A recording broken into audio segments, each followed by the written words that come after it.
There's a huge demographic shift that's happening in New England. Our population is continuing to decline, and we need an infusion of new blood and new culture. To think that we can fill all of these jobs with just native-born folks is unrealistic.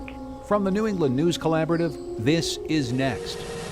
I'm John Dankowski. This trend means cities bringing in refugees and entire industries relying on immigrants to fill needed jobs. We'll look into the data. We'll also trace the history of the gun that won the West to right here in the East. Soldiers would actually pay their own money to get the Henry repeating rifle, and it became known as the damn Yankee rifle that fired all week. And finally, another historical tale about crime and the role of the prosecutor. It is just as important for the state's attorney to use the great powers of his office to protect the innocent as it is to convict the guilty. It's Next. Next is powered by the New England News Collaborative, 8 public media companies coming together to tell the story of a changing region, with support from the Corporation for Public Broadcasting. New England is nearing the point of a demographic crisis. The population of our 6 states is aging fast, and we're having fewer children than the rest of the country. States have been trying to keep young people from leaving, and they've become desperate to find young workers who can fill jobs, attract new businesses, and pay taxes. Meanwhile, the issue of immigration, a way to get new people into the region, has become polarizing and politicized. Those trends and a search for some solutions are what's behind a new series of reports from the New England News Collaborative. It's called Facing Change. Let's start with a bit of the data. Here's Emily Corwin from New Hampshire Public Radio. It's hard to avoid the hand-wringing about aging demographics in New England these days. Our states have the lowest birth rates in the country. The northern states have the oldest populations in the country. Southern New England is up there too. That leaves businesses and people like Jim Roche, who heads up New Hampshire's Chamber of Commerce, with this question. Will we have the workforce necessary to power our businesses throughout the state? From Bangor to Bennington to Bridgeport, fewer kids are being born and raised here. You can see that for yourself stepping inside any number of elementary schools. Becky Rule is principal of Kensington, New Hampshire's elementary school. So when I started 3 years ago, there were 2 third-grade teachers, 2 fourth-grade teachers, 2 fifth-grade teachers, and over the last few years, we've lost a third-grade teacher, lost a fourth-grade teacher, and last year we lost a fifth-grade teacher. Kensington's elementary school has a dedicated room just for therapy, another for STEM projects, yet another for hands-on learning. This place has so much space. A decade ago, Rule says, more than twice as many students came here. So, declining birth rates. It's a trend that keeps Dana Connors up at night. Connors heads up the Maine Chamber of Commerce. He says when his team looked at the numbers, you found a very strong case to be made to attract the immigrant worker. As is the case across New England, Maine's business community is lobbying for programs to help people who are already in Maine find good jobs in Maine. But that won't be enough to stem the shortage posed by declining birth rates. Recently, Connors and the Maine Chamber of Commerce released a report recommending policies to attract more immigrants to Maine. The report suggests expanding the New Mainers Resource Center that already exists in Portland. Strengthen it by having others in, let's say, Lewiston, Auburn. English, as we recognize, as a barrier, trying to help in that respect. Transportation can be an issue. Maine's Governor Paul LePage, in the meantime, is famous for his anti-immigrant rhetoric. But that hasn't stopped state lawmakers from submitting bills to fund these programs. And at the local level, Portland and Bangor's city councils are both working to establish centers for job preparation, too. These efforts get a big thumbs up from Sigco. That's a glass and metal fabricating company in Westbrook, Maine. Cindy Capeless manages Sigco's human resource department. She says historically, this time of year, there were more workers than jobs. Not anymore. It's December in Maine, and many people are still looking for help. Not Sigco. About a third of Sigco's workers are immigrants, many refugees. Thanks to them, Capeless says her company has enough staff. Next door in New Hampshire, Amadou Hamadi says New Hampshire businesses stand to benefit from immigrants too. He heads up Manchester, New Hampshire's refugee resettlement program. Every refugee that comes here, they want to work. and they want to contribute to this economy, to this society. New Hampshire has the lowest unemployment rate in the nation, so companies struggle to find employees. Yet there's little talk of immigration. Hamadi says businesses should celebrate the role immigrants play in New Hampshire's economy. The city officials elected need also to celebrate that, because we're keeping these industries going. So, but sometimes you don't see a lot of that being said. Research shows immigrants are economic drivers, not just for businesses, but also for state and local budgets. Kim Rubin is an economist who worked on a report published by the National Academies Press. She says first-generation immigrants are a net cost to states and towns. That's mostly due to education costs for larger families. But, she says, that education more than pays for itself once the kids grow up. Second-generation individuals are both paying more taxes and using less services than both the first and the third. Back at the Maine Chamber of Commerce, Dana Connors says he knows there's a lot of confusion and concern around immigration policy. But he says immigrants offer a lot of value, both economically and socially. So, he says, it pays to keep a clear head. That's Emily Corwin reporting. She's got loads of data about New England demographics at nextnewengland.org. So if our region is aging so fast, that leads to another big question. Who's going to take care of all those people late in life? WBUR's Shannon Dooling reports that the healthcare industry is banking on an immigrant workforce to fill that need. So the same thing with elders who are really old. They don't need 24-hour nursing care. Standing at the front of a classroom, an instructor writes basic medical definitions on a whiteboard. 9 students from all over the world scribble down notes and shout out answers in unison. So she calls 911, the ambulance comes, and they take him where? ER. Perfect. 30-year-old Ayu Lako sits next to classmates from Nepal, the Dominican Republic, and Jamaica.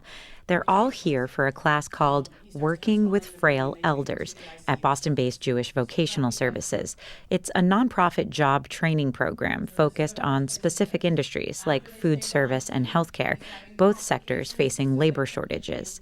Taking a break from the lecture, Lako says that after about 2 months, the course is going well. That was good. I like it. What do you like about it? You know, I don't have experience before, but I want to be like nursing in the future. This is a good start for me. Before I got my baby, I used to work in the parking place. Yeah. Lako was a fashion model in Ethiopia before she arrived in Boston 4 years ago on a diversity visa. Her baby son was born here, and she's hopeful that with this training, she won't need to return to her job as a parking attendant.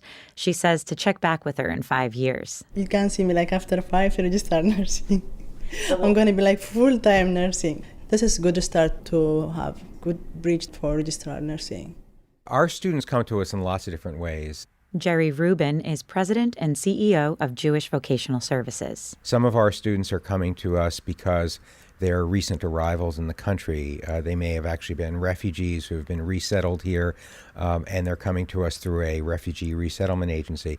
Established in 1938 to train recently arrived Jewish immigrants fleeing Europe, Rubin says classrooms are now full of Central Americans, Africans, and Europeans, all of whom have legal status in the U.S.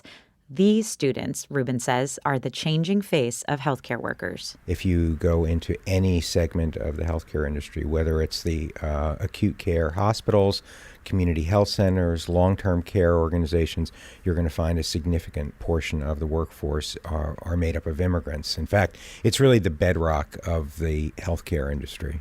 As of 2014, more than a quarter of the home health care workers in Massachusetts were foreign-born. 41% of the nursing assistants in assisted living facilities were also born outside of the U.S. And these numbers likely miss immigrants who work part-time or may be here illegally and working under the radar. Reliance on immigrant labor for healthcare is only expected to increase, especially in New England, where there's a demographic storm brewing. The region is home to some of the oldest, whitest states in the country with the lowest birth rates.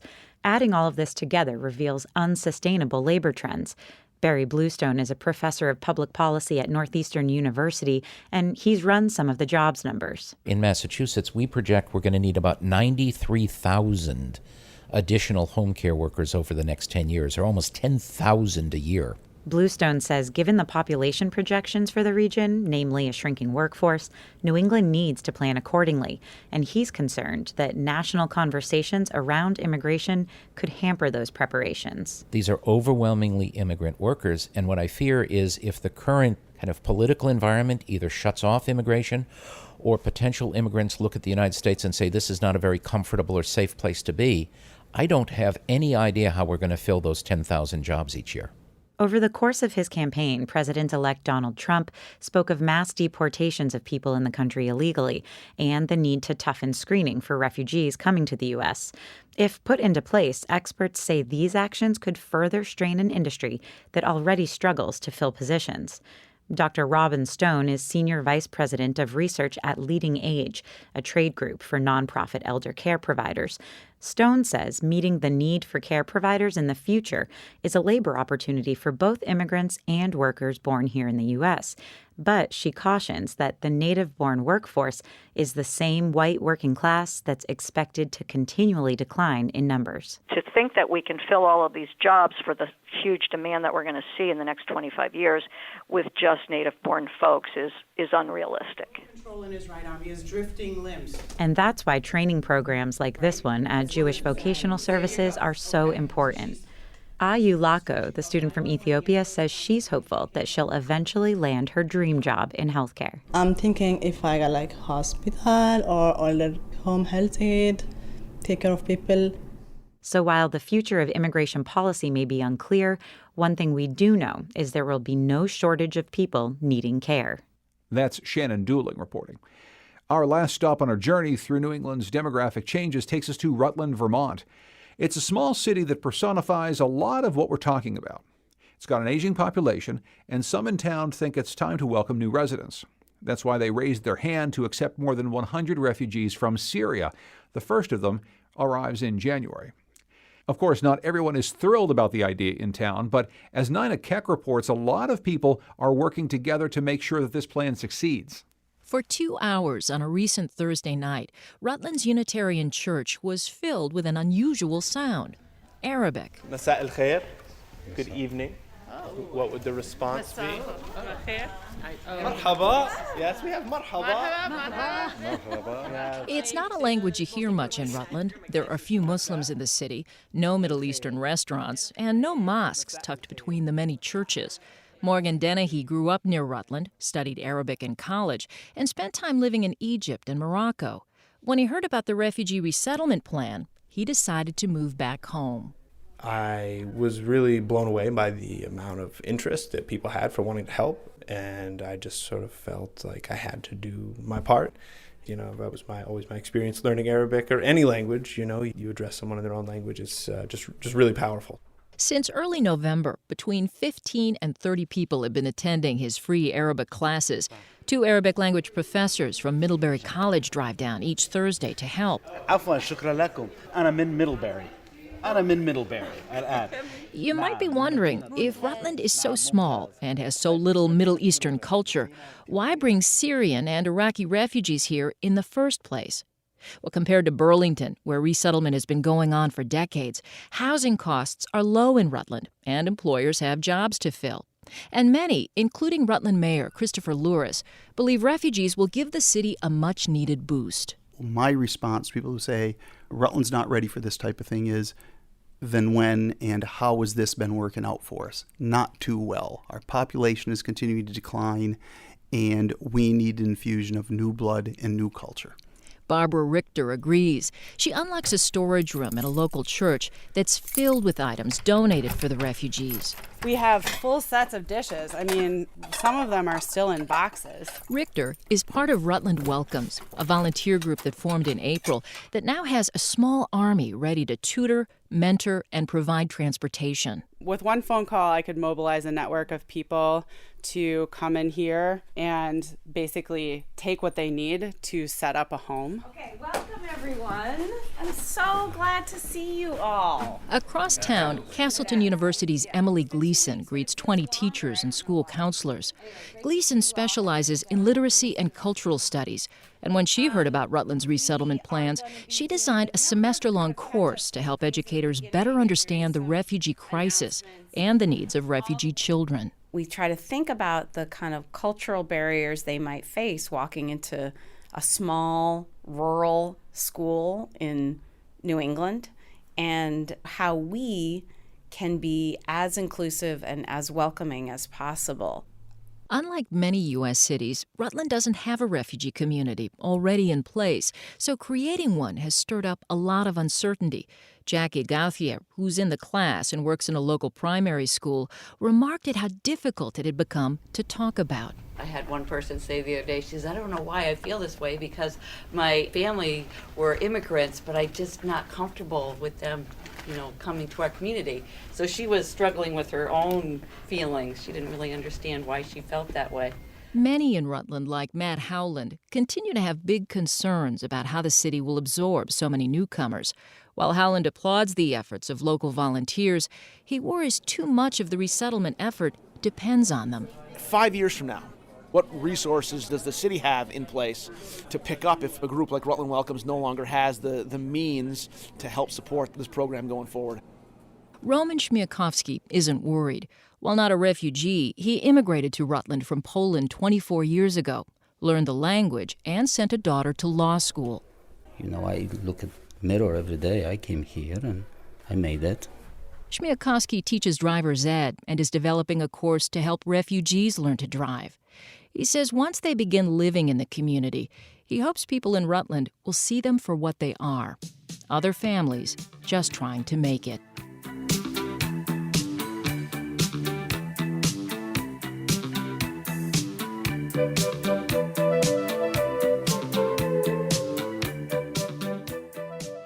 It's Nina Keck from VPR reporting. You can find all of our stories from our series Facing Change at nextnewengland.org. Coming up, we'll trace the history of the gun that won the West, all the way back to New Haven, Connecticut. It's Next. Next is made possible in part by our founding supporters who believe in the power of collaborative news coverage, including the Common Sense Fund, supporting the New England News Collaborative in its coverage of climate change and global warming. When you think about places where guns are big, you probably don't think Connecticut. The Nutmeg State has one of the lowest gun ownership rates in America, and the state passed some of the strictest gun laws after the Sandy Hook tragedy of 2012. But in the second half of the 19th century, Connecticut was a gun manufacturing center for the world. There was, of course, the Colt revolver, which was made in Hartford and which made Sam Colt famous. Oliver Winchester, a poor shirt maker from Massachusetts, became one of the titans of the industry, turning out a new kind of rifle from his factory in New Haven. Writer and BBC correspondent Laura Trevelyan chronicles Winchester's rise, the role of the rifle in the westward expansion of America, and much more about this history in her new book, The Winchester, The Gun That Built an American Dynasty. Laura Trevelyan, welcome to Next. Thank you so much for having me, John. It's a pleasure. So first of all, describe for us, who was Oliver Winchester? So Oliver Winchester is my great-great-great-grandfather. He was born in 1810 on the outskirts of Boston, and he rose from being a penniless farm boy to creating the Winchester Repeating Arms Company, named for one of the world's first repeating rifles. So a rifle that, instead of having to stop and reload, which is what you had to do with the muskets, there was Oliver in the mid-19th century investing in this revolutionary new technology. And then eventually it took on his name, and the name of Winchester became known around the world.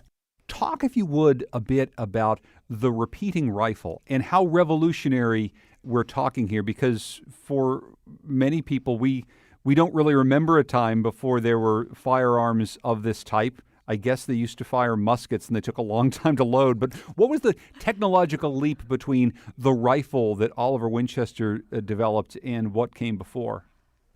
Well, it was revolutionary because, as you say, you think back to the early 19th century, people just fired these muskets. You could only fire one bullet at a time. And then you had to break open your rifle, fish around for some more ammunition and put it in. But just as Oliver was looking for somewhere to invest his money in the mid-19th century, the technology was being developed that would allow the repeating rifle to become a reality so that you could fire more than one round at once. It's also a crucial time in American history because the Civil War is looming on the horizon. Well, and do talk about them. What was the role of his rifles in the Civil War? Because clearly you would think this would be a market that would open up and you'd have maybe both sides buying guns from Oliver Winchester, but it didn't turn out that way. No, you'd think so. And of course, that was Oliver's grand plan. And in fact, he was the great propagandist for his rifle. He would personally write letters to the newspapers saying that the northern side should be equipped with this revolutionary rifle because it was going to change the course of the war. But here's just a fascinating thing, which I think is still true of defense procurement to this day, which is that even though Lincoln himself was something of a gun buff, and Lincoln actually tried out a couple of these repeating rifles, the fascinating thing is that the army bureaucracy, they thought that soldiers would just waste ammunition, that the technology wasn't there, that these rifles weren't accurate, and it was much better to just stick with what you had. So there was a real go slow on the orders. And so just really through word of mouth, the Henry repeating rifle was acquired by individual regiments in the Civil War. So soldiers would actually pay their own money to get the Henry repeating rifle, and it became known as the damn Yankee rifle that fired all week. So he didn't sell in the large quantities perhaps he hoped, but he did sell to the North. He didn't, though, sell to the South. No, he didn't. Well, he wasn't, as a good Union man, he wasn't supposed to. I mean, I think he was tempted, but he was warned that this would not be right. But then, of course, once the Civil War is over, there are enough people who have used the Henry repeating rifle in combat and can see the use of it, so that when the next chapter in American history opens up, which is the settling of the West, the repeating rifle is there and ready to go and actually proves a lot more suitable for that idea of settling the West, because the cowboy on his horse can fire repeatedly without having to stop and reload. So it's so incredibly convenient. And thus begins the chapter in which the Winchester became known as the gun that won the West. So that, of course, is one of the more complicated parts of American history. When we talk about the gun that won the West, there's some people who say it's the Winchester rifle, and some people who say it's the Colt revolver, and there's probably a continuing argument between Hartford and New Haven over that. But beyond that, there is that question about what we mean to settle the West or win the West. What it essentially meant is white settlers moving west with guns and, in most cases, killing large number of Native Americans. I'm wondering how you and how Winchester himself grappled with that part of history. Well, when you read the accounts of what happened to this day, and what really struck me about it actually was how the Native Americans were lied to repeatedly, going all the way back to President Andrew Jackson. So he promised that there would be a permanent frontier beyond which the Native Americans wouldn't be moved. Whereas what happened is it moved all the way to California. And as you say, there was this slaughter of the Native Americans in the name of, well, it was justified in many ways by American exceptionalism, by the superiority of the white Christian settlers. And it's also hard to get a real handle on the Native American perspective because so little is written down. But I did find the most affecting book on it to be Bury My Heart at Wounded Knee, which is just the most appalling account, ending, of course, with the Trail of Tears, the forced march of those Native Americans who were left alive. So it's a horrible, horrible story. But Oliver Winchester doesn't seem to have had any guilt about it at all. For him, there was a market here. He was a businessman, and he was pleased to finally have a chance to sell his guns. You mentioned, of course, Jimmy Stewart and John Wayne, and that's a part of the legend, too. It's not just that this weapon was used in the West or that it was used in the Civil War. It's that this weapon was then memorialized in some of the most famous cowboy movies of all time, and then it took on this new kind of significance. Talk about that and how important the Jimmy Stewart, John Wayne role in the legacy of the Winchester is. Definitely, it's huge. And of course, it started even before the era of celluloid, because you had Buffalo Bill's touring show. So Buffalo Bill with his Winchester rifle and also Native American chiefs. This Wild West show went on tour. It went all the way to Paris. So the myth-making began very early on. And in fact, someone else who's part of that myth-making is Teddy Roosevelt, the American president, because he, after personal sadness, went out west with his Winchester rifle and discovered the joys of shooting big game. And that was part of his image making too. And then Hollywood takes it up with John Wayne and with Jimmy Stewart. And it's all mythologized and it's glorified. And there was even a statue of John Wayne outside the Winchester factory in New Haven. It was a tourist attraction. So the myth and the reality became completely bound together. When did things start to change for the Winchester Company? When did the company's fortunes begin to sag to the point where now we see some time ago that factory closing and really this being a historical relic more than a going concern? Well, strangely enough, it was World War I which spelt the end of the family-owned company, which seems strange, doesn't it? Because you'd think the war was an opportunity to sell lots of guns. In fact, that wasn't the case. So at the helm in World War I was my great-grandfather, who's called Winchester Bennett. And just an interesting character. Couldn't be more different from Oliver Winchester, whereas Oliver was this born with no money at all and worked his way up to becoming the richest man in New England, pretty much. His grandson, Winchester, was born into this wonderful society life. He had ballroom dancing lessons. He spoke foreign languages. He played an instrument. Very much the gilded life it was. And yet there was something with him always that wasn't quite right. His parents were always worried about his nervous anxiety. And eventually, actually, he was admitted to the Silver Hill Clinic in Connecticut, which is a well-known psychiatric clinic for the treatment of addiction disorders. So he was addicted to something, and he always seemed to be in pain. Whether it was alcohol, I don't know. But so this rather flawed character, Winchester Bennett, named for the gun, of course, is at the helm of the company in World War I. And as you know, the Americans didn't go into the war immediately, but Winchester got lots of orders from the British to rebuild the Enfield rifle for them. So this proves very problematic, and Winchester decide to expand their factory in New Haven, but the British want them to adjust the gun. They don't think it's going to work, and it's all very difficult. Then the Americans enter the war. There are even more orders. So the company expands the plant, but it has a fixed price from the government for every rifle. And none of their numbers add up by the end of the war. They're $8 million in debt. They have to borrow more money. And then demand dries up. So they don't have anything to do with all these expensive buildings. So they're sort of all casting around, wondering what to do. And Winchester Bennett in the middle of the war has just left the company altogether.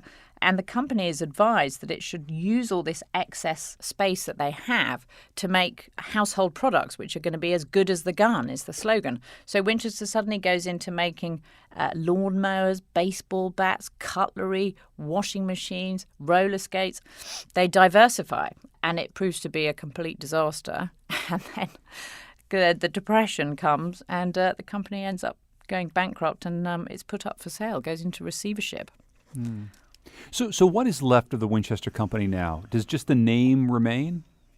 So the family ownership ended in 1931. The company was actually bought by the Olin Corporation. And now Winchester is a name which is licensed. So the gun is no longer produced in New Haven. That ended 10 years ago. Winchester rifles are made in Turkey. They're made in different parts of the world. So it's just a name which is licensed by a big conglomerate now.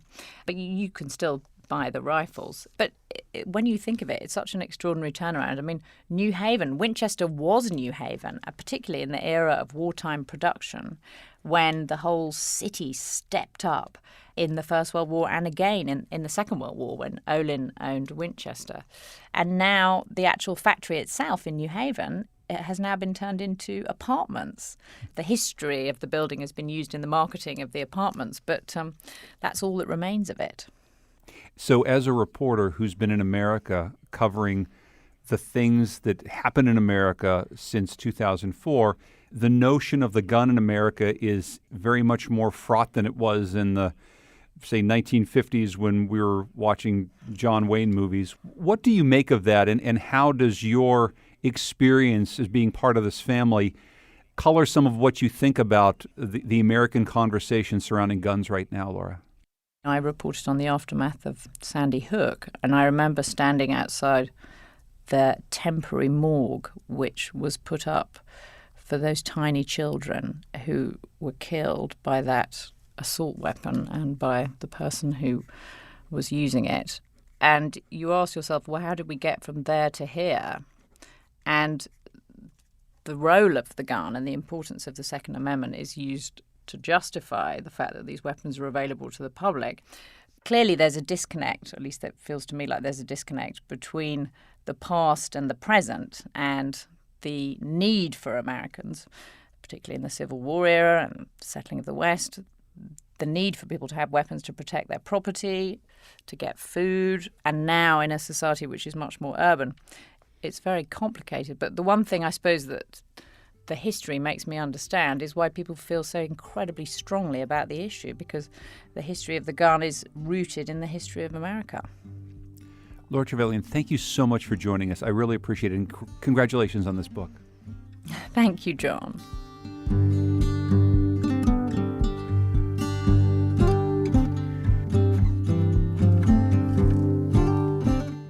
Laura Trevelyan's book is called The Winchester, The Gun That Built an American Dynasty. It's out in hardcover from Yale University Press. Coming up, an unlikely friendship between a prosecutor and the accused. It's next.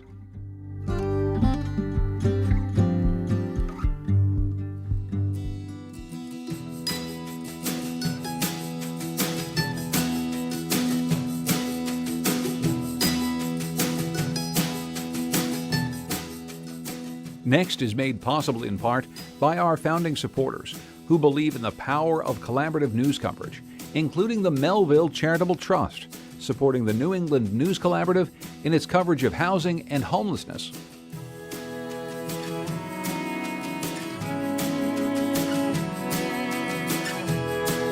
Next, we're going to bring you another story that takes us back in history. It's about the murder of a Catholic priest who was killed on a busy street corner, and the unlikely bond that was formed between the suspect and the prosecutor. Lisa Mullins from WBUR has our story. The murder happened almost a century ago, but the criminal case was so spectacular that years later, Hollywood made a movie out of it. It's called Boomerang. The story begins in Bridgeport, Connecticut, on February 4th, 1924. World War I was over, and life was good in the city. People braved the winter chill that night to enjoy dinner out or to take in a show at one of the grand theaters. At 7:45, actress Ethel Barrymore was taking the stage downtown. Buster Keaton was performing a few streets over. And a real-life drama was about to play out in Bridgeport, one that would shake the city to its core. A Catholic priest stepped out for his nightly stroll. A man known and loved by all. You might find him almost any evening on Main Street taking his constitutional after supper. His name was Hubert Dahme. He was 56 years old, born in Germany. He'd been the beloved pastor at St. Joseph's Church in Bridgeport for 23 years. Hello, Father. Hello, my dear. As Father Dahme walked along Main Street, a man approached him from behind. He pointed a revolver by the priest's ear, fired a single shot, and then fled. Hey, stop that man! Stop him! Grab him! Grab him! No one could grab him. Father Dahme died at the hospital within hours. Nuns and priests were in the hallways in tears. Meanwhile, the manhunt began. Bridgeport police were under intense pressure from the public and press to find the killer. 1 week after the murder, an officer in a nearby town noticed a young man he thought was acting strangely. The man was Harold Israel from rural Pottsville, Pennsylvania. He was a wispy 20-year-old, barely over 5 feet tall. He'd been honorably discharged from the Army a few months before. Israel had been staying in a Bridgeport boarding house where he met up with some Army buddies. He didn't own much, but he did have a gun on him. It had 5 chambers. 4 of them were loaded. 1 bullet had been fired. Police booked Harold Israel on gun charges. Then Bridgeport cops interrogated him about the murder of Father Dahme. They pelted him with questions for 28 hours. Israel insisted he had nothing to do with the crime. Here's how the film Boomerang portrayed it. What are you trying to do to me? Why do you keep lying, son? You can't get away with anything. You're crazy. Let's talk about the gun again. Finally, Israel confessed. He was charged with first-degree murder. They could hang you for that. The young veteran became public enemy number one. The police investigation turned up people who witnessed the shooting and some who saw the gunman run away. They described the shooter's dark overcoat and gray cap. That sounded a little like the suspect, Harold Israel's clothes. Some of the witnesses identified Israel as the killer when police brought him to the station. And a ballistics engineer told police the bullet that killed the priest came from Harold Israel's revolver. The evidence was presented to the chief prosecutor for the county, Homer Cummings. Homer Cummings was a man of great prominence. He'd been mayor of Stamford, Connecticut 3 times and chairman of the Democratic National Committee. Cummings was 54 years old. He was an imposing man, 6'2". He was Ivy League, educated at Yale. On May 27, 1924, more than 3 months after the priest was murdered, there was a court hearing. Prosecutor Cummings took his place before the judge. It seemed all of Bridgeport was watching. Be seated, please. Homer Cummings spoke for about 90 minutes, no notes. Actor Dana Andrews played the prosecutor in the film. The evidence against the accused seemed overwhelming. On its face, at least, it seemed like a well-nigh perfect case. But maybe it wasn't. Some people wondered if the suspect, Harold Israel, was a victim of circumstance. Prosecutor Cummings had felt compelled to conduct his own investigation. That day in court, even though he was the lawyer in charge of prosecuting the case, he methodically addressed each scrap of evidence and tore it to shreds. Cummings had gone to the scene of the crime in the dark of night. He concluded that people who saw the killer could not have identified him running away in such dim light. What's more, Cummings had hired 6 ballistics experts. They told him that the bullet that killed Father Dame could not have come from the gun found on the accused, Harold Israel. The marks on the bullet just weren't right. And what about the fact that Israel confessed to the crime? Well, doctors who examined Israel claimed the police interrogation left the young suspect too exhausted to say anything reliable, that he only wanted to get some sleep. In fact, once Israel did get rest, he again insisted he was innocent. And that's what Prosecutor Cummings concluded. Harold Israel was not the killer. It is just as important for the state's attorney to use the great powers of his office to protect the innocent as it is to convict the guilty. Charges dropped, case closed. The prosecutor had defended the suspect. That was extraordinary then. It's extraordinary now. Prosecutors are under pressure to get convictions, and the innocent have been put in prison for life. Homer Cummings was celebrated for resisting the pressure to convict. Future Supreme Court Justice Felix Frankfurter told Cummings that the case would live in the annals as a standard by which prosecutors would be judged. Harold Israel wasn't in court the day his life was spared. When he was told he'd be set free, he said, "That's good. It came out right." That's where the case that's taught in law schools today ends, and that's where the movie Boomerang ends. But there's another chapter to the story. This one's personal. Harold Israel, the former suspect and Army vet, headed home to Pennsylvania to find a job. Meanwhile, prosecutor Homer Cummings' star kept rising. In 1933, President Franklin Roosevelt tapped Cummings as U.S. Attorney General. Cummings built up the FBI and fought organized crime. When he retired from the government, Cummings went back to practice law at the 2 firms he founded. A couple of years went by, and then the former prosecutor received a letter. It was from someone he likely thought he'd never encounter again, the man he saved from the gallows, Harold Israel. I guess you think that I have the nerve to write to you for what you have did for me. But you see, I have to write to someone. I'm out of work about 3 years, and it looks like I can't get any work down here because everywhere I go they say no, so I don't know what to do. He signed it. Your friend, Harold Israel. Homer Cummings wrote back within a week. He was kind, but said he wasn't sure how he could help. Then 5 more years passed, and Hollywood came calling. It was 1946. The producers of Boomerang wanted to know where Harold Israel had ended up. So Cummings asked FBI Director J. Edgar Hoover to investigate. Hoover reported back. Israel, the one-time murder suspect, had become a family man, a hard worker and a trustee in his church in the village of Gilberton, Pennsylvania. Cummings welcomed the news. Then he urged the filmmakers to depict Harold Israel as a respectable man, not as a penniless tramp, the way Israel had been portrayed in a magazine article that led to the film. And the former prosecutor negotiated with the producers to pay Israel $18,000 for the rights to his story. That would be about $250,000 today. A nice take for a coal worker raising a family in a small town. Gilberton was a company town, a coal company that owned most of the land in the village. Harold Israel worked at the coal yard 7 days a week for a sum of $60. He lived in a simple duplex on an unpaved road. Some of Israel's descendants still live nearby. We went to Gilberton to meet them at the home of Israel's granddaughter, Darlene Friel. Hi, I'm Lisa.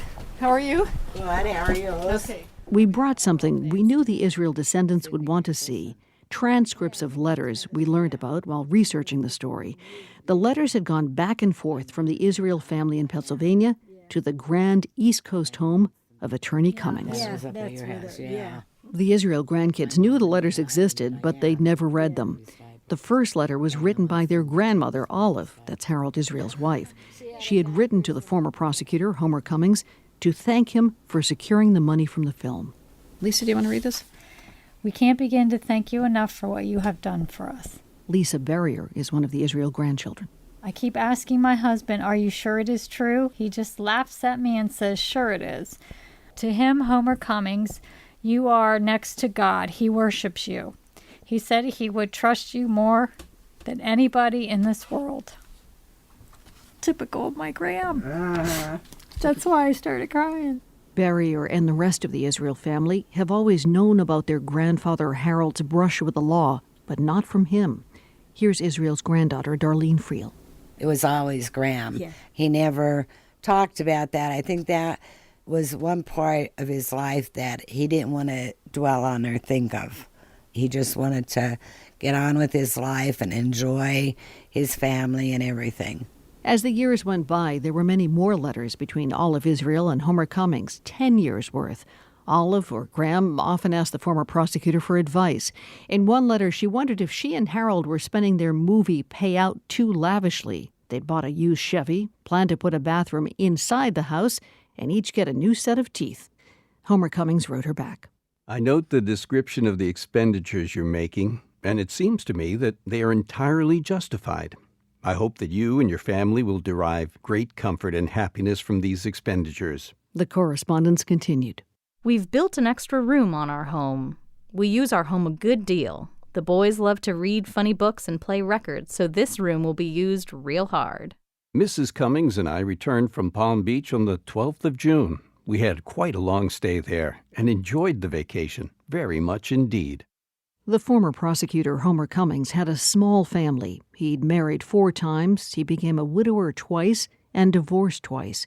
He had just one grandson, but the dynamics of divorce kept the Cummings family members distant. Meanwhile, Cummings' relationship with the Israels grew warmer. He sent gifts to the Israel home in Pennsylvania, pearls and perfumes for Olive, a set of lamps for the house, baby clothes his wife knit for the Israel grandchildren. You're getting together quite a family, and I hope that happiness and content follow you all the days of your life. That family is grateful to Homer Cummings to this day, first for his courage in the courtroom, and then for his kindness. Olive Israel used to remind her grandkids they wouldn't be here if the prosecutor hadn't done what he did, eviscerate the prosecution's own case and exonerate their grandfather. Harold Israel's granddaughter, Darlene Friel. Cummings had a good heart for how he treated my grandfather and tried to protect him. Homer Cummings wrote his last letter to the Israels in 1956, 32 years after he and Harold met following the murder. 2 months later, Cummings died at the age of 86. There's a list of dozens of people who sent flowers to the Cummings funeral. Among them, a Supreme Court justice, a college president, an ambassador, and Mr. and Mrs. Harold Israel, Gilberton, Pennsylvania. A final thank you from the one-time murder defendant to the prosecutor who saved his life. Harold Israel died 8 years later of black lung disease, the scourge of the coal worker. He was 60 years old.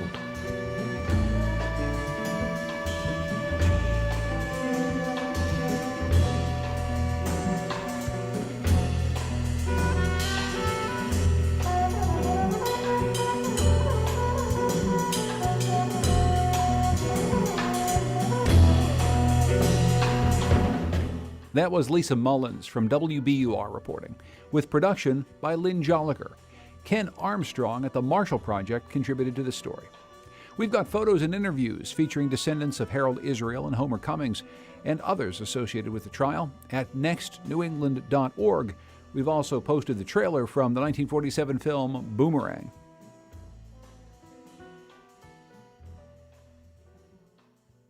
Finally this week, reporter Sean Hurley was walking in the New Hampshire woods when he came across an unusually festive sight. I was out walking last week on the Pine Flat ski trail in my hometown of Thornton. It's not flat. I've never seen a skier there, but there are pines. The trail runs alongside Smarts Brook, and as the trail rises, the brook falls away into a deep, moss-clad gorge. At the height of land, there's a pine forest. Green triangles everywhere, as my son Sam once said. And it was here, amongst these green triangles, about a half-mile from the road, that I found a fully decorated Christmas tree. Next day, I took my wife and son to see it. We brought along an ornament to hang on the tree, to sort of add to it, to join up with whoever it was that decorated it in the first place. But halfway there, we came upon a group of 7 men decorating their own tree beside the path. We did this a while ago, actually, in Peterborough on a hike. And I think we just thought about, oh, what a cool thing to do. And we went out on a hike and we decorated a tree. We brought presents with us, and we exchanged presents at the same time. And with a Christmas party planned for today at his house, Mike Bovair thought it was time to do it again. So we decided, why not go for a hike before we have the party and find a tree to decorate? I mean, I put out the idea. No one said, what a crazy idea, right? You guys were okay with it, right? I think it's great. It's happiness. Brings a smile on your face. We all brought something. Rob LaVerger holds up a red star and a silver bell as Rick McCurdy removes and hides his jingle bell hat and handful of ornaments as though the Christmas police might be nearby. I feel like I'm going to get arrested. So whose idea was this? Who did the decorations? And if the Christmas police ever did ask them these questions, John Norman has an answer. We're going to come back in March and take everything down. So we are going to check on it every now and then. Maybe people will add to this one also. Or maybe the tree next to it will start getting decorated and we'll have a little Christmas tree decorated contest. Yeah, there'll be like 3 trees, 4 trees, 5 trees decorated in this area. We'll start a new tradition out here. After Rob LaVerger sets his red star on the top of their tree, the 7 continue their hike until they come upon the decorated tree I found the day before. Yeah, they didn't bring it all the way to the top. There's no tree toppers, so ours is much better. Well, what's kind of nice about it is someone is doing it on behalf of not really themselves, but for other people. In the middle of nowhere. It's like, what were they thinking? My wife and son find an empty space in the tree and hang our ornament as the 7 wild Christmas tree decorators head off. And as we leave the land of green triangles, my son points out that we're going to have to come back. There's another tree we need to help decorate. That was Sean Hurley, North Country reporter for New Hampshire Public Radio.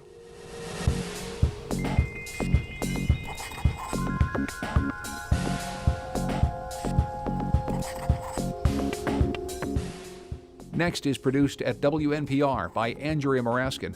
The executive producer is Katie Tolarski. The digital editor is Heather Brandon. Our theme music is by composer Todd Merrill. If you'd like to hear more of his music, just go to toddmerrill.com. Thanks also to the band Goodnight Blue Moon for their song, New England. The New England News Collaborative is funded in part by the Corporation for Public Broadcasting and powered by WBUR Boston, Vermont Public Radio, New Hampshire Public Radio, Maine Public Radio, Rhode Island Public Radio, WSHU Public Radio Group, New England Public Radio, and WNPR.